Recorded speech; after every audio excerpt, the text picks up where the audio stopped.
Alrighty. Alright, so we're gonna hop into a few deep dive reactions. Welcome back YouTube and everything. It's been a little bit. We're jumping in today to I think Samurai Champloo. Souls for Crushing Classic by No Bones. As always, we'll take a look at a little deep dive, we'll add a little introspection from my own personal enjoyment and experience with the show and everything. And later on we might watch it through on stream. If you want to join us up over at afromations_. But yeah, other than that, let's get started. So yeah, we're starting with Samurai Champloo Soul Crushing Classic. We love this. As a kid, an important part of my daily routine was sitting in front of my TV and channel hopping, searching for new shows to watch. Each channel had something wrong with it though. On Nickelodeon, there would very rarely be anything worth watching. 90% of the time, it was whatever the fuck this is. And on Disney, Oh no, not rabbits. Wasn't that Raving Rabbits or something like that?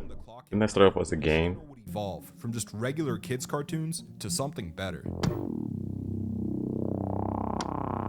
You see the notification every time we start up that Adult Swim. Jokes I sometimes didn't understand. Shows that felt like they weren't talking down to me. And so quickly, Adult Swim became my favorite block of TV. But there was something better. You see, the regular Adult Swim shows only lasted for 3 hours. When the day changed, so did the programming.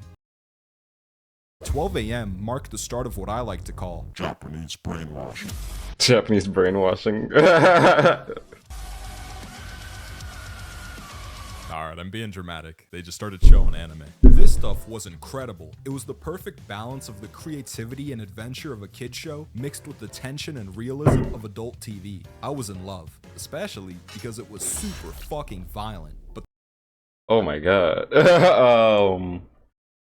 I'm trying to think where it wasn't even that necessarily they were all violent, but it was definitely the fact that all these shows, even though they were animated, dealt with like very like heavy topics and like obviously besides like all the murder and fighting and whatnot, martial arts and everything, they handle like a lot of like social points and whatnot, especially like not even just like social, like as far as like racism, anything like that. It would go in just interesting dialogues about like just crime in general, mystery. I remember what was one of my favorite ones was like the Big O back in the day, where it was like it got canceled at one point, but like it got canceled in like the most graceful way, where it just went out in such a like perfect way for the show itself that it kind of just works, even though like I think they did have more they would have liked to do with the show. And it was like one of the only like Gundams aside from like Code Geass, which I also really don't count as a Gundam either. Like they have giant robots and Gundams in there, but it's really not the like mainstay of it all. Like those are the only two like Gundam-esque shows that I feel like I've ever really watched all like that. Gundams have never been like my go-tos or whatever. there was a problem. 12 But Big O was just a beast of itself that we're definitely gonna have to. If there's no deep dive on that, I'm gonna have to do it. It's gonna have to happen. Between that and just wait until we hit air again. was a big ask. I couldn't stay up that late. I had a long hard day of drinking chalky milk and learning new slurs ahead of me. I needed my food. So I only occasionally catch glimpses of perfection. New slurs? What?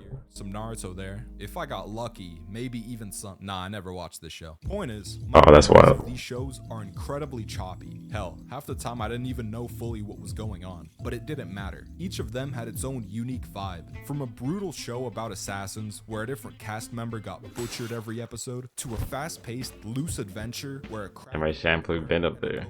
Hey, yo, chill out with the crackhead. He don't even need the drug to act like that. Of Samurai Champloo was. Then I actually watched all of it, and What? What? Samurai Champloo follows an unlikely trio's journey across Japan. Fu, a 15-year-old waitress, has her whole life burned down in front of her when two adrenaline junkie samurai decide to duel each other in her tea shop, and in the process accidentally commit domestic terrorism. Not her tea shop, for one. What are we doing here? Don't make... you know what? Gotta put on the hat, honestly. It's gonna happen. This is why we're here. She was already working for her time there, barely making any money in the first place, and they were already getting problems with the local fucking mob boss, whatever you want to call it, territory, feudal lord that lived there anyway. He was out of control, especially his son, who was, running with gangs and shit. So they were already an issue to begin with. You know what, we're not... Now with I don't need to defend this. responsibility gone and no family to go home to, Fu decides to chase after her childhood dream. She wants to find a man mysteriously referred to as the samurai who smells of sunflowers. Really? It's because she runs into these crazy fuckers who she's like, yo, if anybody's gonna be able to get me to the samurai, it's gonna be these two who wreck anything in their path. And that's why she goes after them specifically. With this is that she's a young girl. In 1600s Japan, if she travels by herself, there's a high chance she's gonna get diddled by the first man over 25 BMI she runs into. She needs bodyguards, and who better than the two dumbasses who committed arson on her shop? Each episode starts similarly. The three arrive in a new city broke and hungry and have to get their hands dirty to barely afford food and a place to sleep. This introduces them to both people as well as problems. Most of the cities they come across have something deeply wrong with them. Corruption, slavery, gang violence, and so the trio ends up knee-deep in shit fighting for their lives. But without fail, by the end of the episode, they're back on the road together, heading towards their next destination. At first, I didn't like how disorganized the episodes felt. Rather than taking you through a journey, the show felt like a collection of random days loosely connected by an end goal. Yeah, that's right. And before you could even process how you felt about them, the episode would end. But the more I watched, the more attached I got to the main trio, to the point where cohesion didn't really matter. I didn't want their journey to end. Instead of feeling messy, the side stories became a way to better understand the three. What would a character you genuinely care about do in a situation when they're sad, angry, and love? At a certain point, you become split. On one hand, you want each character to accomplish their goals. You like them. But at the same time, you know that if they succeed, then the show ends and you'll never see them again. Initially, Fu's Everything's got to end. seems like a massive mistake. She quickly figures out that they're both kind of just looking for any opportunity to ditch her and finish their fight from the tea house. So she gets forced into the role of the voice of reason, stopping them from stabbing each other to death. At the start, she comes off a little annoying and pretty useless. 90% of the conflict in the show revolves around her getting captured. She's like a magnet for degenerates. But I mean, you literally just said that it's gonna take her, what, all of a few minutes to get chased down by somebody half her BMI or twice her BMI. So yeah, even with the bodyguards, they were still on her. throughout the show, she wins you over little by little, injecting some much needed emotion into the group. Oh come on, if you don't fuck with Fu off of like the first like 2 episodes, there's something wrong with you, honestly. Probably would. Maybe 3. Lacks in physical ability, she makes up for with charm and resourcefulness. Facts. At the end of the show, you realize that she's just as necessary to the dynamic of the trio as the other two. Speaking of which, Mugen is the star of the show. This was for sure preteen me's favorite character. Overconfident, unpredictable. Preteen, that's still my favorite. He has no problems talking shit to his opponents, I'll take all you bitches on. or taking hostages, or torturing people. I'm pretty sure in one episode he just straight robbed someone. His lack of restraint They deserve it. and morals make him the most entertaining character by far, even if he's a moron. If he so much as sees Yes, a very much so. woman, his brain completely shuts down and he starts thinking with the backup organ. There's an entire side story where a girl His brain is the backup organ. massacring a whole crime family, so he's got his priorities straight. You can tell he thinks he's hot shit too. It's He pretty knows he's obvious hot shit. It's not even just think. effort into coming off cool. but sometimes that backfires and it makes him look like a complete cornball. His cockiness goes well beyond just his personality though. It even bleeds into his fighting style. Mugen makes all his decisions instinctually. He leaves himself wide open and relies on reflexes to make him unreadable. This results in him making unusual movements like fighting with his feet or using the environment to mentally fuck with his opponent. Sometimes it looked more like he was breakdancing than fighting. Yeah, it This was. is in sharp contrast to Jean, who thinks Mugen fights like a retard. This is current me's favorite character. Wait. What was that? Because if that was slander, Contrast to Jean, who thinks Mugen fights like a retard. This is current me's favorite character. Jean make Mugen fight like a retard. No, that's the whole. You know, we know. traditional style of sword fighting, analyzing his opponents and carefully picking them apart with precise attacks. This cold, calculated approach. That's the Shogun versus Road. Ah, a well-structured student. Does everything exactly by the book. Can't get the little delinquent. Relates back to how he acts. Jean's usually silent and reserved, so when he loses composure, And I would still say that Mugen isn't necessarily just the star of the show. I feel like Mugen and Jin, I mean, obviously they're meant to be all three, like, the heads or whatever, but, like, I feel like they both bring, like, the same kind of flair, just dependent on your, like, direct, maybe not personality, but direct, maybe interest in line, because, like, I know plenty of people who love the fuck out of Jin. And like his story more than, you know, Mugen and his ridiculous dumbass shit that he gets into all the time, and especially their side story. Well, I don't know, both of their side stories are fire regardless. I don't think anybody has any complaints about that. shows even a little hint of emotion, its impact's intensified. His stoicism is the main reason for the best episode in the entire show. To quickly sum it up, episode 11 is about Jean falling in love with a prostitute. Now usually I'd make fun of someone. I'm in love with a stripper. Going nowhere. I'm in love with a stripper. This is a pretty good time to mention that once you stop vibing out to the incredible music and you look past the blossoming friendship of the main trio, the world of Samurai Champloo is actually fucking horrific. Pretty early on, it's established that good people don't always win. Some dreams are never gonna come true no matter how pure they are. A couple episodes before 11, the show made you sit through a teenage girl struggling to find the words to tell a parent that their child died before they did. So when Jean is sitting there, silently suffering, thinking about how the love of his life is getting f***ed in the till she's you feel conflicted. In a excuse? slaughter everyone there and save the girl. But then you remember the past soul-crushing moments of disappointment and realize that him going after her could easily end horribly, which just reinforces how hopeless and desperate his situation is. While all this is going on, Mugen and Fu are gambling on fucking beetle fights. It's so jarring this episode that it's actually perfect. It's beautiful. About how good the soundtrack is, but every person with access to a microphone has already deep-throated. You already know Nujabes. Instead, I want to talk about a track in particular, the ending song. There's something about this Japanese woman singing her heart out that forces you to non-consensually start reflecting on all the missed opportunities and relationships in your life. It's bizarre. The first time I heard it, the song made me feel like I was getting punched in the stomach, and it only got worse with each passing episode. Eventually, though, I started realizing why I felt so sad. That's crazy. It makes you so hard. I mean, I get the melancholy it does to a degree, especially now, years later. It definitely reminds me of just like when I first watched the show in the first place. But yeah, no, when I first hear that, and I mean, it's in my playlist as well, so like I still love the song to this day.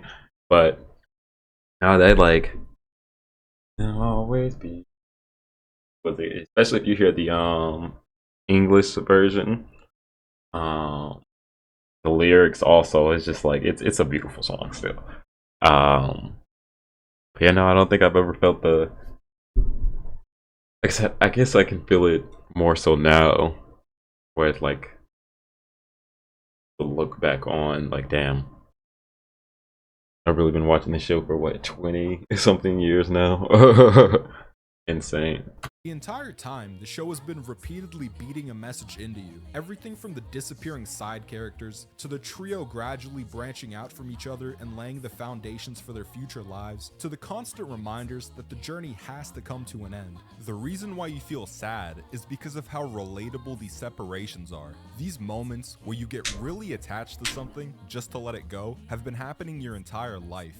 The best friend that moved away, the ex-partner, the last day of high school where everyone splintered off. Samurai Champloo is special because the characters don't feel solely defined by their 26-episode runtime. When the credits roll, it's easy to imagine that they still have their own lives ahead of them. This collection of experiences that you just happen to share with them serves as a reminder of all the past events in your life that made you who you are right now. A fucking anime YouTuber.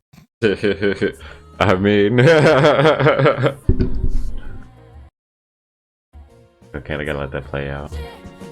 I mean, we've heard that plenty of times on the show.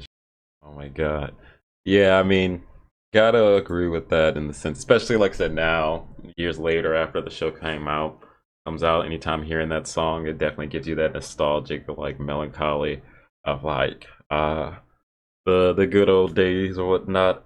And yeah, to even go further on the actual show about like how it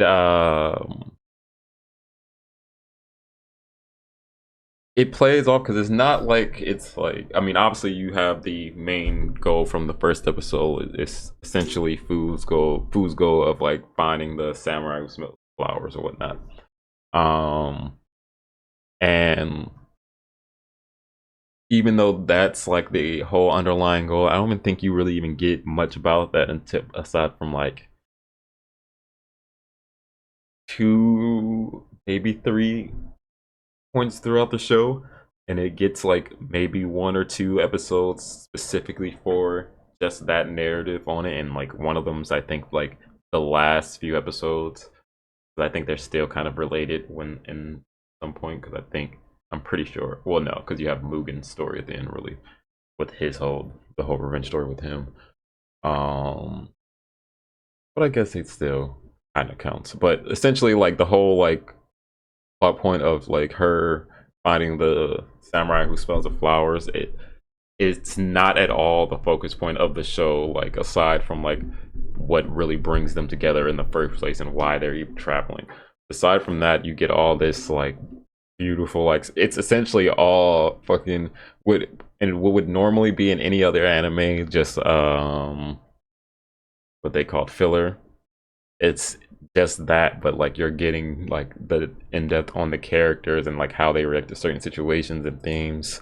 And it just becomes its own, an experience for like, the 20 minutes that you're there, and then you go through another 26 of those, and then it kind of, I think, not even up until the end where you really they kind of start threading some points together where you get a few like reoccurring characters because like who's been hired or whatnot. But that's like kind of just them wrapping it up in the sense. But outside of that, you really don't get much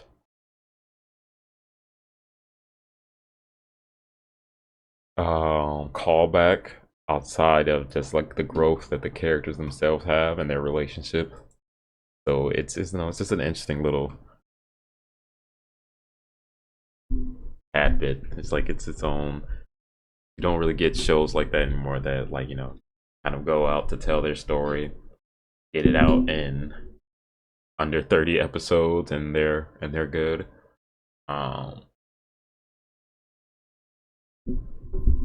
Especially for it to be this good as well.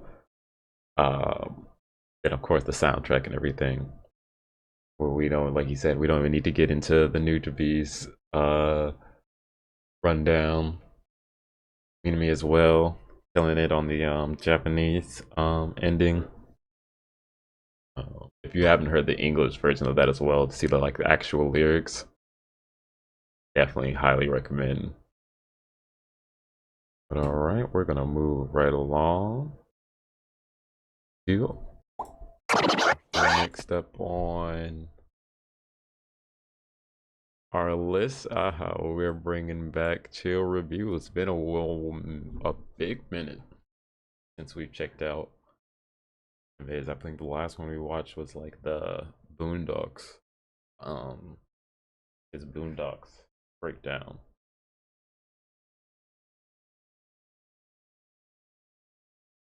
We're gonna jump into Afro Samurai as well. I mean, if we're gonna be talking about the Black Samurai anime, we already have Samurai Champloo up there, so you can't forget the #1 and the #2 headband holders of the world, Afro Samurai, and then one of the best fucking voice acting as well. Like Samuel L. Jackson is just one of those people that's like, you could say like, oh, he's one of those people that he doesn't really voice act in the sense, he just has to use his voice, but he has such an iconic voice that it doesn't matter like that. And then at the same time, he's such a good actor as well.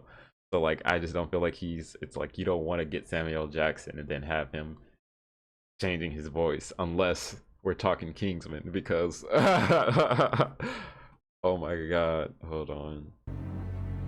Well, this ain't that kind of movie.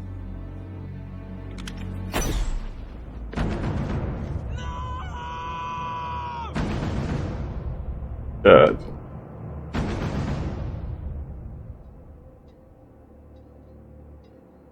Is he dead? Why do you? What happens when you shoot someone in the head? It feels good, right? No, it does not feel good. It feels fucking awful. What? You just killed how many people in that church? This is one guy. No, they killed each other. Okay, send out the countdown clock. This party starts tomorrow.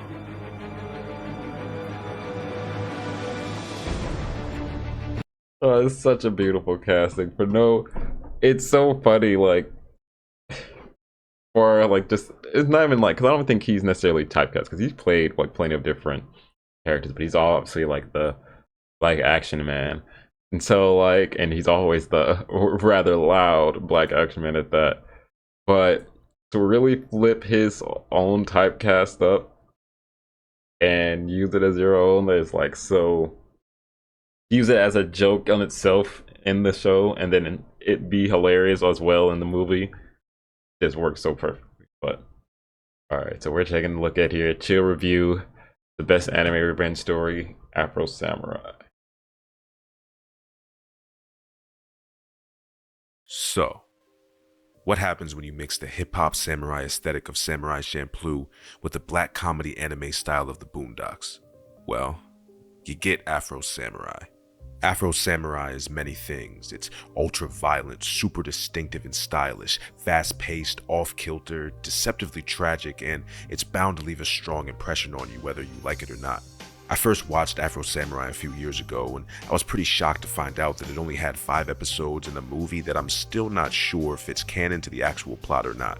Rewatching it for the sake of this video, I was also pretty surprised by how much I still liked the show the second time around. Why would you not? Regarding the dangers of seeking vengeance and the heartbreaking moments of the main character Afro's decisions only causing him and the people he cared about more pain seemed to hit even harder than they did the first time around. And I can't forget to mention the great fight scenes that have aged extremely well due to the show's great sense of pacing and amazing art style. Yeah, like I remember like kind of what he says with the comparison to a combination of Samurai Champloo with the Boondocks. I remember before I ever watched the actual anime, and seeing like clips and shit from this, I thought it was like just like a comedy or whatever, because you know, you get like a lot of the clips that you see are like the clips of like Samuel L. Jackson's character talking shit in the background or whatnot. I'm pretty sure, I think that the game came out way later, but they did do a game for Afro Samurai as well.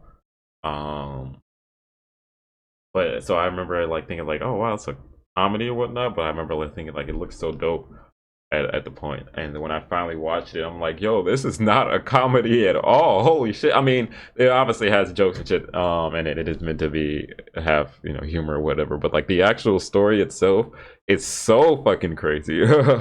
Boy sees his dad get murdered right in front of him, and then he goes on a whole like this is Thorfinn. This is I'm just now thinking about like yeah, this is exactly Thorfinn, except he doesn't get the whole I have no enemies speech. He has enemies, and it's on site. Samurai is your typical story about revenge, except it's not actually that typical. The main character is a man simply named Afro, who, as a young boy, watched his father get killed by a powerful cowboy gunman named Justice. The reason Justice killed Afro's father was because, at the time, Afro's father was the owner of the legendary #1 headband. He was #1. Whoever wields the #1 headband is said to have the power that rivals the power of God. The only person who can challenge the owner of the #1 headband is the owner of the #2 headband, who was supposed to be the strongest man in the world next to #1. The owner of the #2 headband at the time just so happened to be Justice, and that's why he challenged Afro's father to a fight. Yeah, so anybody can challenge the person with the #2 headband to prove their strength, and then if they beat the person with the #2 headband, they've earned the right to fight the person with the #1 headband. So if you want to fight whoever's #1, you have to beat #2 to face #1. But only #2 can face #1. But anybody can face #2. Quick little lore dump for you. Something I didn't catch the first time I watched Afro Samurai, and something that, as it turns out, is critically important to the main themes and message of the story, is that as Afro's father lay dying in young Afro's arms, his last words to his son were, "Do not avenge me." We all know the cliche sayings about revenge. It's a double-edged sword, it's like a poison. It hurts the one seeking it out just as much as it hurts the target of it, blah blah blah blah. But Afro Samurai is one of the best examples of the true drawbacks of revenge that I've ever seen. Literally from the moment the seed of revenge and hatred was planted inside of Afro's heart, his father tried to save his son from the life of empty misery by telling him not to avenge him. But did Afro listen? No! As always, same with the whole now I can't Vinland Saga. I mean, Vinland Saga is obviously new, or yeah, obviously the manga. Know when the Vinland Saga manga came out, but so that's like just an easier comparison to get to more like recent anime watchers and whatnot. But like, yeah, it's literally pretty much every vengeance story or whatnot, and like kind of what everybody always ends up saying. At the end of the day, is that like they wouldn't have wanted you to like live this way or like let this like interfere with your regular life or whatnot, like to just move on and let it be or whatever. Like give me peace by giving yourself peace, so on and so forth, as always ends up being the case or whatnot.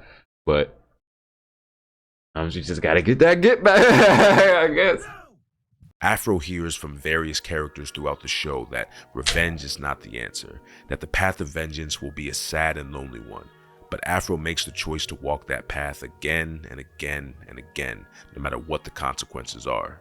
I mean, even at the same time, like regardless, I mean, just the journey, just the fact that the person that you're hunting down is the person with the #1 headband is always going to cause you issue, because it's always going to be a life of battle and attrition, because you're always going to be being hunted down, and like to stand at that pinnacle is always to be waiting for a challenge or to someone challenge you or whatnot. And so even without the vengeance, well, I mean, I guess without the vengeance you wouldn't necessarily be chasing down the #1 regardless. So works vigorously and tirelessly to become a samurai of unrivaled strength and skill, all to kill Justice and take his revenge for the sake of his father. The first episode opens by recounting this traumatic event that changed the course of Afro's life, before quickly transitioning into Afro as a grown man and fully realized samurai who seems to be cornered by a group of thugs who want his #2 headband. It's interesting to juxtapose Afro's desire for wanting to kill the owner of the #1 headband with all of the endless thugs and warriors who want to kill Afro for the #2 headband. Afro doesn't want godlike power. He just wants to avenge his father, whereas all the people who want to kill Afro want the opportunity for power and glory that come with being able to take the #1 headband. Well, all of them except for one, but We'll get to him a little later.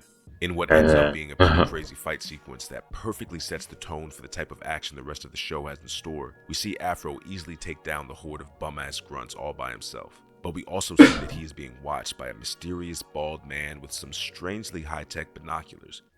More on him and some others in a second too. Before the final survivor succumbs to his injuries, he questions why Afro is doing all of this, because Afro doesn't seem like the type of guy who's out to make the world a better place. As the man collapses to the ground, Afro tells him that Nothing personal.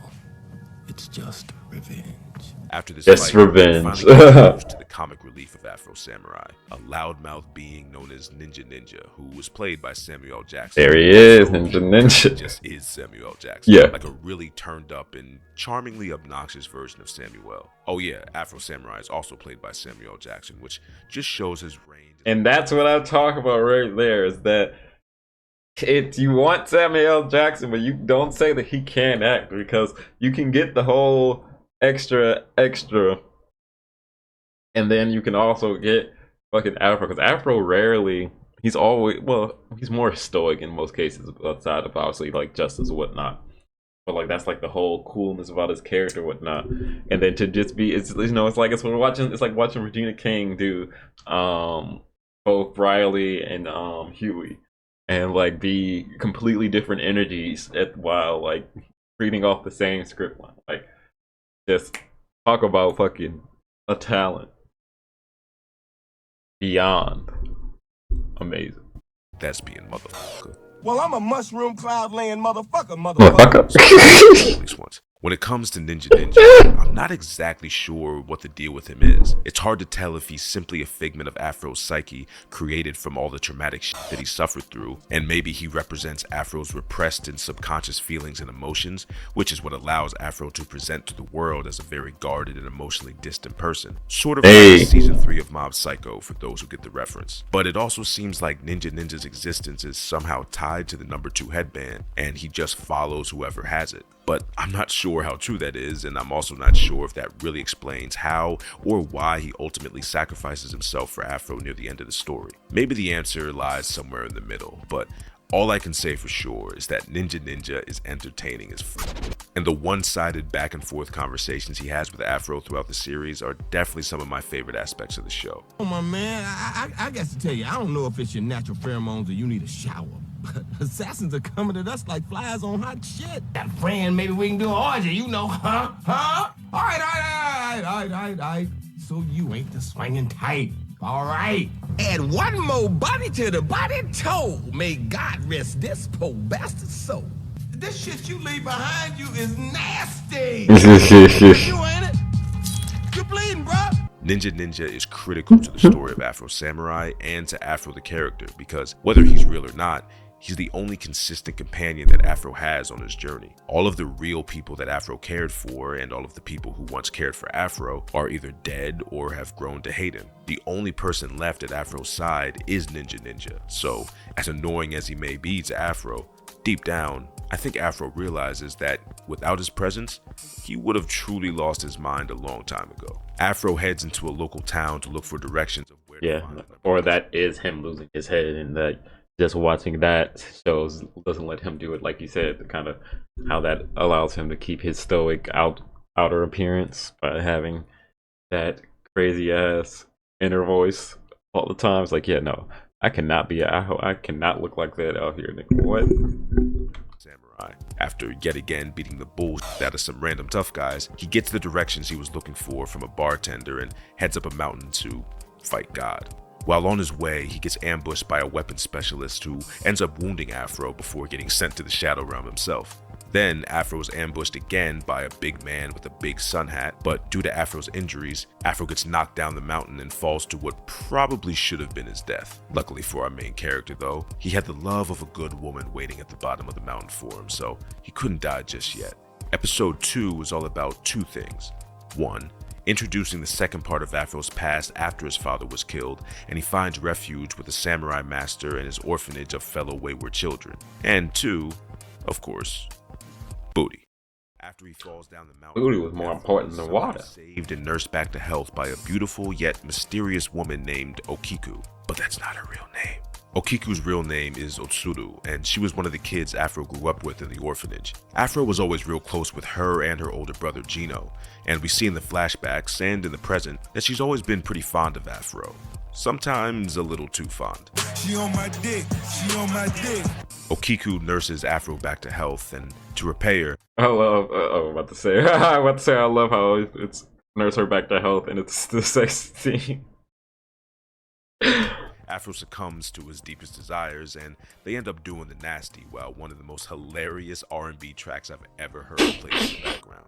And while we're on the topic of music, something else I hadn't mentioned. What is that song? I remember it is some wild ass rap song. Afro Samurai, because of course he was. And a lot of the background tracks are pretty fire, I can't lie, even if some of them are a little outdated now. After Afro and Otsuru do the deed, I mean, they were pretty old school about on her true intentions with Afro, and how she and her brother joined an underground cult/crime syndicate called the Empty Seven, whose goal is to defeat Afro, take the number 2 headband so that they can challenge the number 1 and achieve godhood for themselves. Their mission statement and goals are all explained pretty hilariously in this tirade of a monologue from one of its members. We have fallen the cross, but we will seize the crown, and the prophecy shall be fulfilled. Eye for an eye. Number 2 shall know no mercy at the hands of the Empty Seven.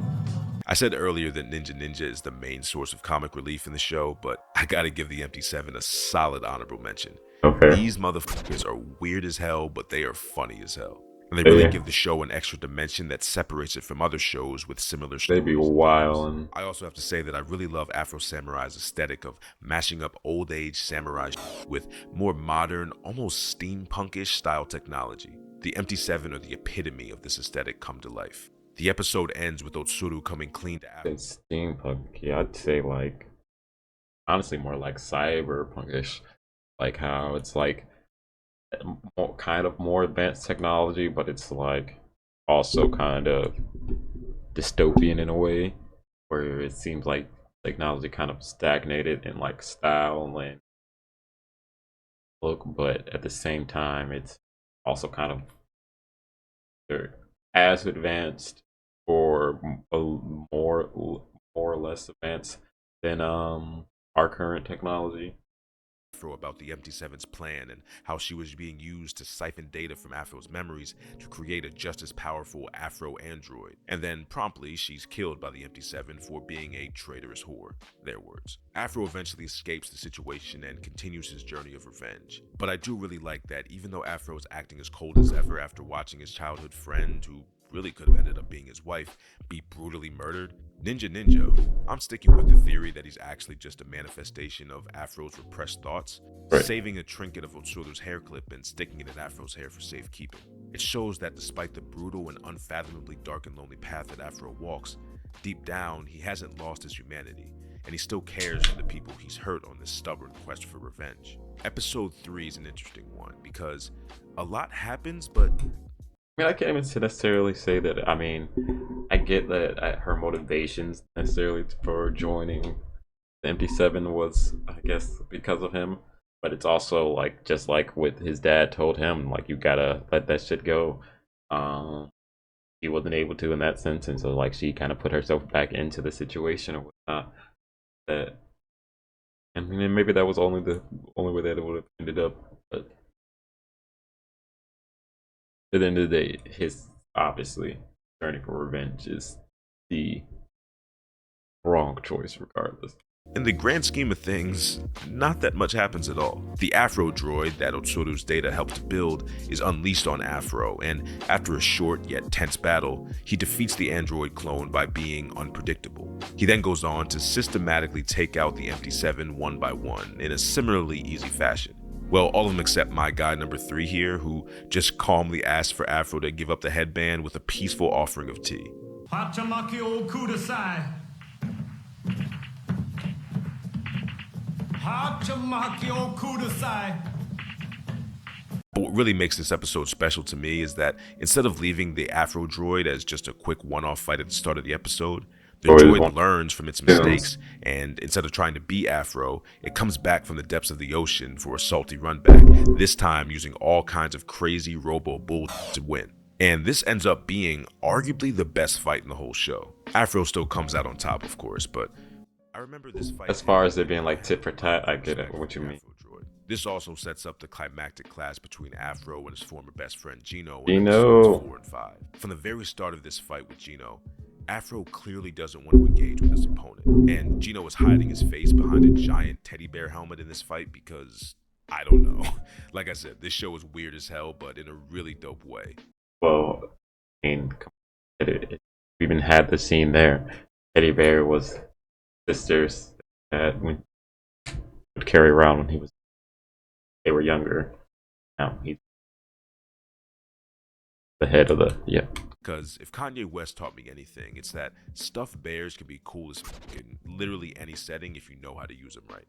But also, don't learn things from Kanye West. I was about to say, doesn't seem to be in the best headspace. I just told you who I thought I was. But as they fight, the full story of Afro and Gino's and that's not even the craziest shit he said in the past between them, 3 years. growing up Well, I don't together in know how an long. orphanage and learning the way of the sword under their master, it turns out that their master is actually the current owner of the number 2 headband. At this point in Afro's life, he has everything a person can reasonably ask for. He has a family and friends who love, protect, and appreciate him. He doesn't have to worry about shelter or food. He becomes an excellent swordsman and is respected by all of his peers for his skills as a samurai. But he doesn't have the one thing that he cares most about, and that's revenge for his murdered father.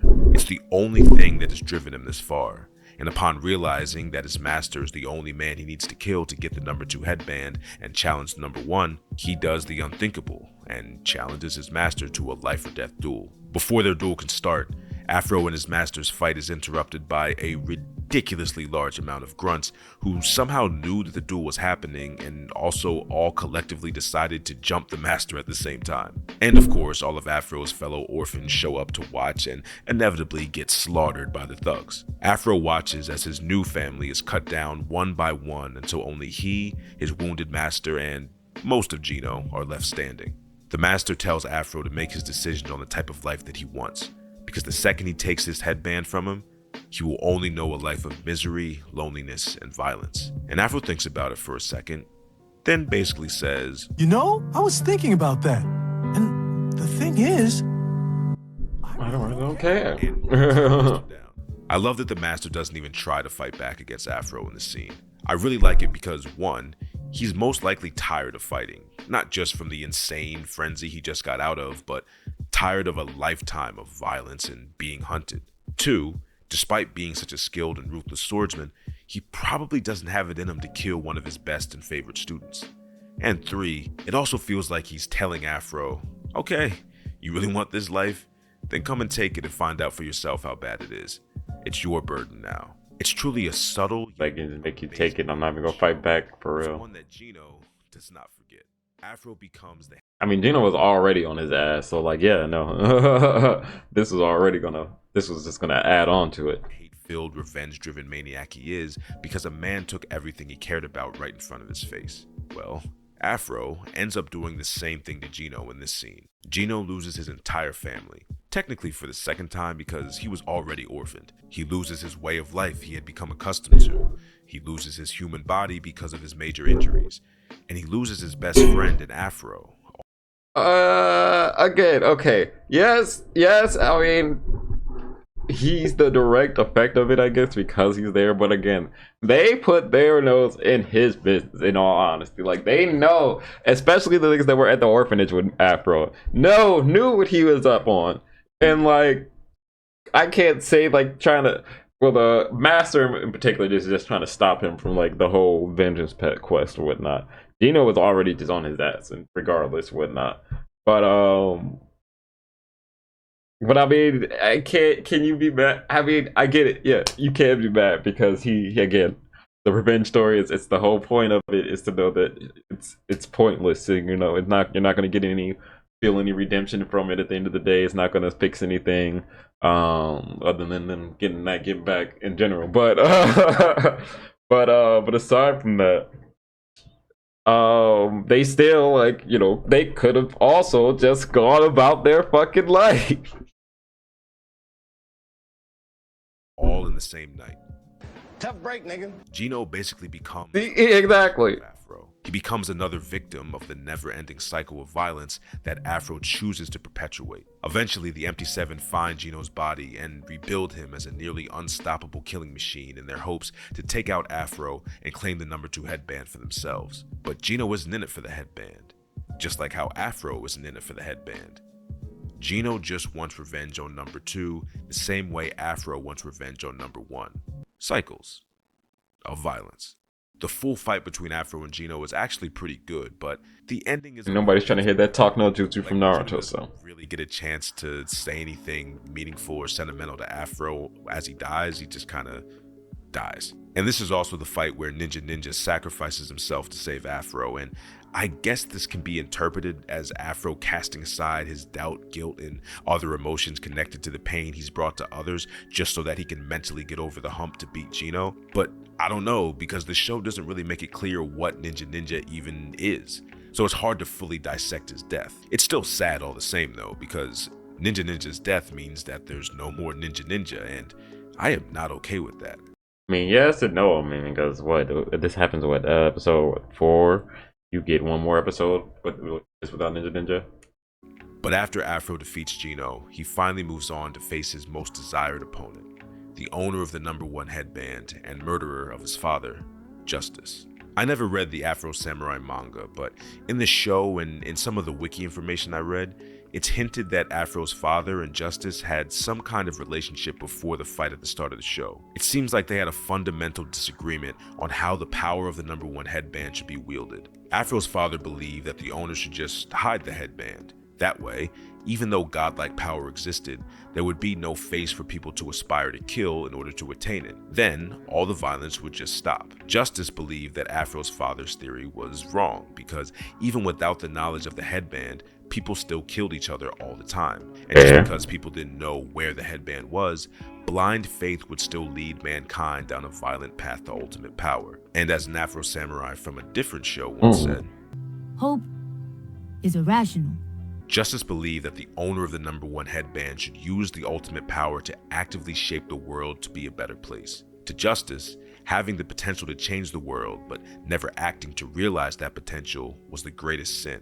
In more direct terms, Afro's father seemed to believe that natural goodness of humanity would eventually win out, whereas Justice believed that human nature would eventually destroy humanity if left unchecked. I mean, it's also human nature and the scope of the allure of more power and you know, godlike abilities and such. Just the very existence or possibility of it in general, it's definitely going to lead to people being extreme and whatnot. And then that on top of it, even without that, even without being tempted by that, they still just kill people just because. And so even without, so like, it does kind of make sense on Justice kind of does sound on paper more, I want to say more correct, but it makes more sense on Justice's part just based off of what he views or whatnot.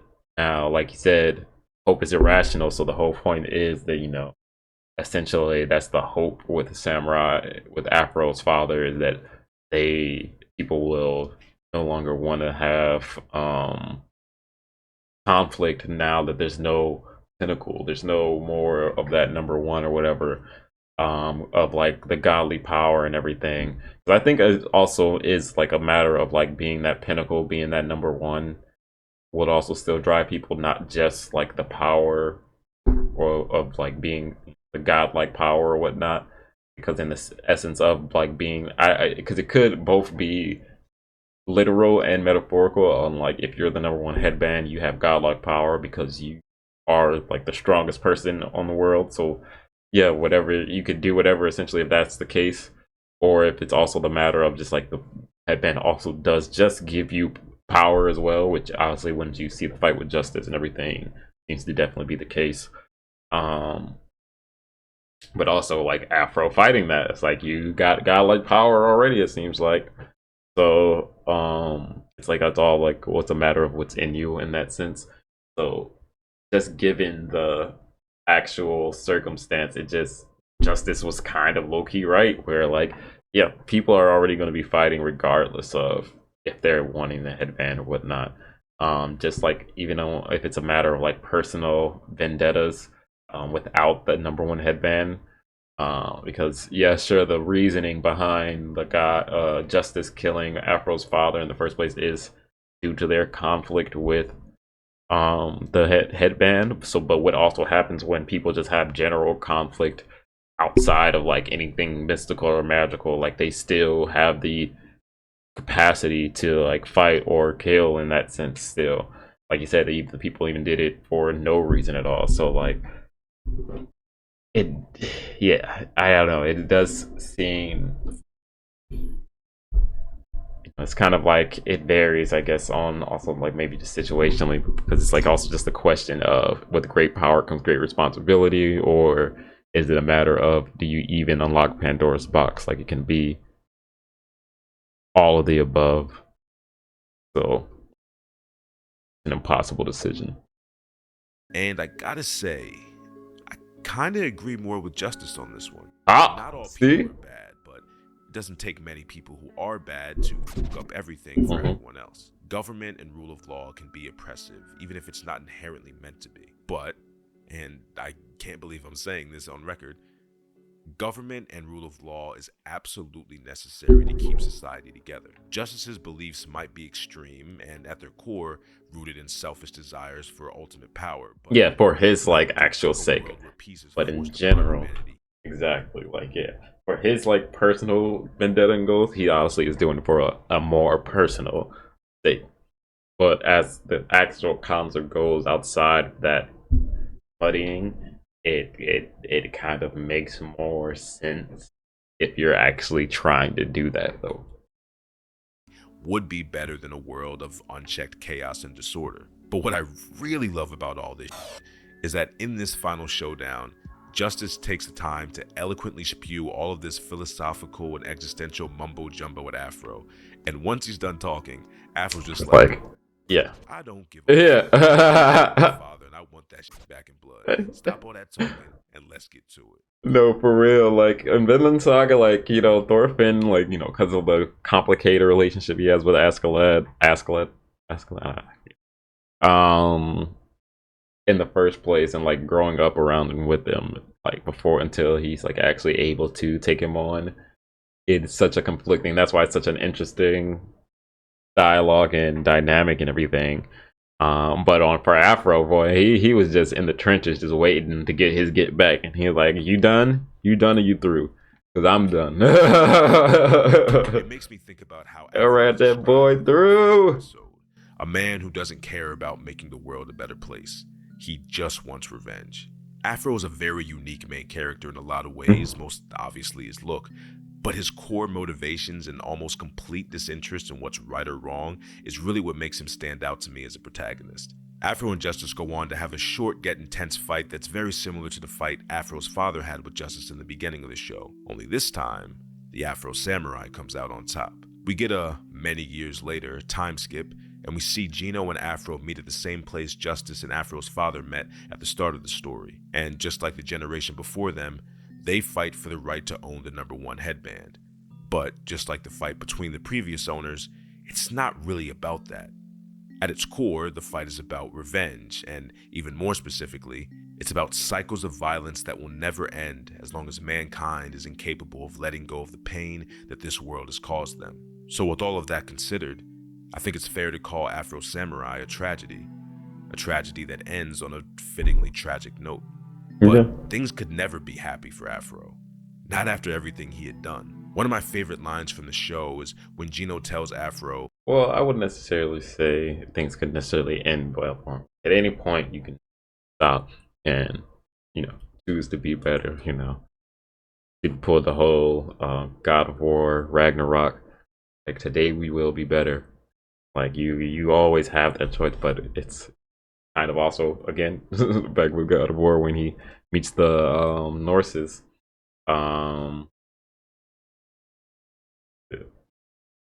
the music for it. And like they tell him, the fates essentially.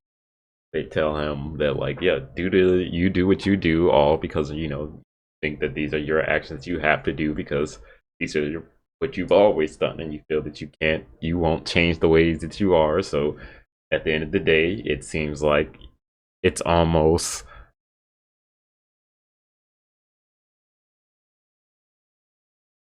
word. It seems like it's almost fated, I guess, to put it for lack of a better word, that it was going to happen because you weren't going to do anything different otherwise.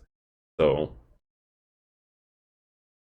Kill or die, there is no going back. Sometimes we make decisions that make us question ourselves and our choices, but unfortunately, we've gone too far to make up for them. We just have to keep going and live with whatever the result may be. It might be hard to recognize when these kinds of choices are presented to you, choices that could drastically alter your life as well as the lives of others around you. But when you do recognize these moments, think about what's really important. Think about how your decision will affect you in the long term, not just in the present. Try to keep a cool head and a clear mind. In short, think like a samurai and try to walk the righteous and enlightened path.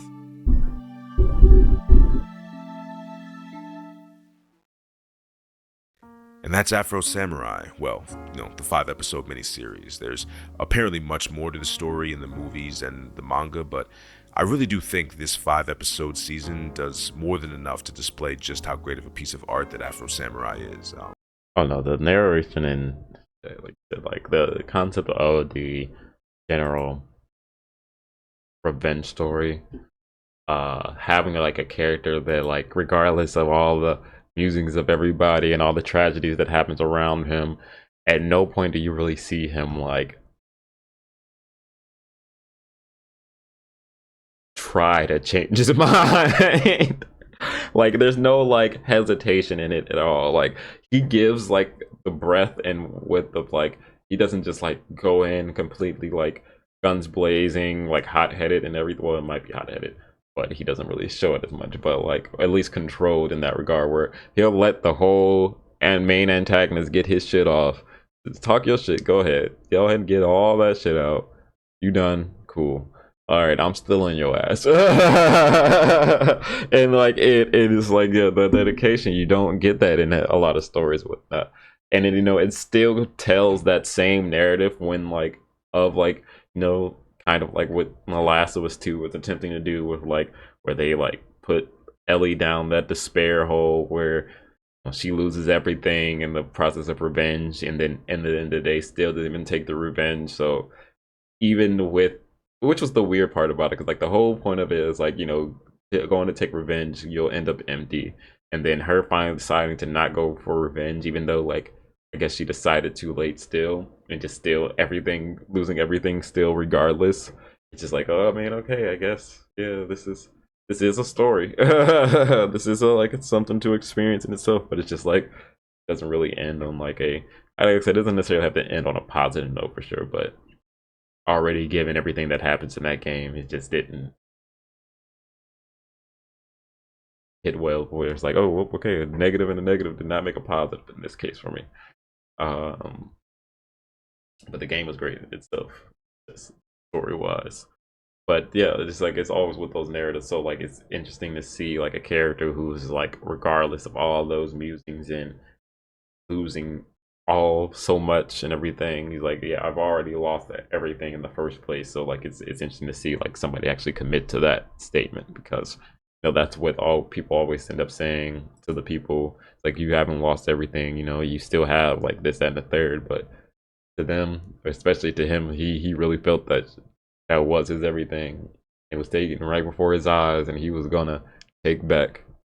So that was Chill Review again with the best anime revenge story, Afro Samurai. We appreciate you, Michael. That's fire.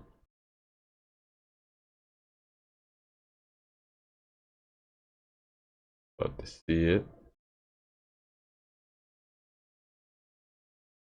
Right, we've got two more videos will happen.